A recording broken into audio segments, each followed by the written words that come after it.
in a leadership position, you're going to have different leaders. And in many ways, that's the most valued thing you can have, is people with different perspectives, different thought processes, different cultures, different backgrounds, because they're going to give you a totally different view of the world and how it actually operates. So when you're leading different, or what I would call a multifaceted leadership team, you do have to approach them differently. I think that's when you really have to take the time to learn who those people are individually, what their strengths are, what their weaknesses are, what they value, what they like, what they dislike. And that takes time for you to, as a leader. You have to really, what I would say, pour into them. You really have to take the time to learn your people.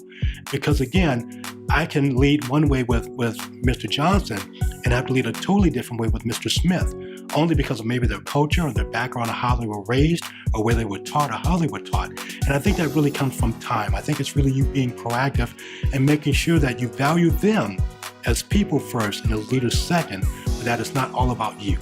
And I think once you take the focus off of you, that it has to be your way or no way at all, but that you truly value the input and the perspective that those team members bring to you, I think it becomes more easier because you're vested in that person, you're invested in that team. And I think what you truly have to do is really just have a liking and an affinity for people, because and embracing people for who they are. To me, that's the biggest thing. Everyone's going to be different, and I'm not saying you have to embrace rudeness or brashness or people being disrespectful, but we each have to honor each other's respective gifts. And in doing that, I think it becomes very easy to be able to relate, to be able to communicate, because everyone doesn't respond the same way. Everyone's not effective the same way. I look at it as a basketball team. I used to play basketball in college, but everyone had a role.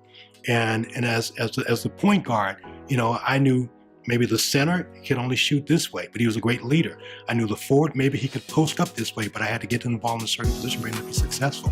So everyone had a role, and they were great in that role, but I needed to make sure as the leader that I could feed them where they were most comfortable to be effective, where I could get them the ball more or less in the right position to be successful. And you learn that by being a member of that team and being part of that team. And again, it's not just about the general, the person who's leading it, but everyone being one collective leadership team itself.